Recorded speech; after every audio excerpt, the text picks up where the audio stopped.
நீங்க நல்லா கவனிச்சு பாருங்க. ஒரு முருங்கை மரத்தை ஒடிச்சு ஊண்டி வச்சோம்னா பொழைச்சிரும். எந்த மரத்தை வேணாலும் வெட்டி வச்சா பொழைக்கிற தன்மை உண்டு. அதுக்கு ஒரு காரணம் இருக்கு. ஆனா ஆட்டு காலையோ கோழி காலையோ வெட்டி ஊண்டுங்க பொழைக்குதான்னு பார்ப்போம். இப்ப சைவ வித்தியாசம் புரியும் நினைக்கிறேன் உங்களுக்கு. சைவ அசைவ வித்தியாசம் புரியுதா? அப்ப ஆடு மாடு மனுஷனுக்கு பல்லு தட்டையா இருக்கு. நாய் நரி புலி சிங்கத்துக்கு பல்லு கூர்மையா இருக்கு. ஏன்? மாமிசத்தை உண்ணுவதற்காக. நீங்க நாய் நரி புலி சிங்கத்துக்கு கடவா பல்லு இல்ல, வியர்வை சுரப்பி இல்ல.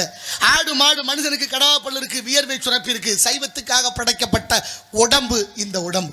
வள்ளுவர் கூட 1330 குறளை எழுதி 133 அதிகாரம் வச்சு ஒரு அதிகாரம் புலால் மறுத்தல் கொல்லான் புலாலை மறுத்தானை கைகூப்பி எல்லா உயிரும் தொழும் என்று பாடுகிறாரு. கேட்கிறோமா? எங்க ஐயா வாரியார் சாமி சொல்றாரு, மனுஷன் செத்தா புதைக்கிற இடம் சுடுகாடு, மனுஷன் செத்தா புதைக்கும் இடம் சுடுகாடு, ஆட்டையும் மாட்டையும் கொண்டு புதைக்கிறீங்களே வயிறு என்ன சுடுகாடான்னு கேட்கிறாரு. ஆமா, 40 வயதுக்கு மேல ஒன்று சொல்லுவாங்கல்ல, ஆணைக்கு ஒரு காலம் வந்தா பூனைக்கு ஒரு காலம் வரும். என்ன ஆணைக்கு இங்க பூனைக்கும் காலம்? ஆணைக்கும் பூனைக்கும் காலம் என்ன தெரியுமா? ஆணைனா ஆணை இல்ல, ஆ என்றால் பசு, நெய் என்றால் பசு பால்ல இருந்து கிடைக்கக்கூடிய நெய். பசு நெய் சாப்பிட்றதுக்கு ஒரு காலம் உண்டு. பூவுல இருந்து கிடைக்கக்கூடிய தேன் சாப்பிட்றதுக்கு ஒரு வயசு உண்டு. 40 வயசுக்கு கீழே நெய் சாப்பிடணும், 40 வயசுக்கு மேல தேன் சாப்பிடணும். அதுக்கு தான் ஆணைக்கு ஒரு காலம் பூனைக்கு ஒரு காலம்னு. எவ்வளவு Download ShareChat.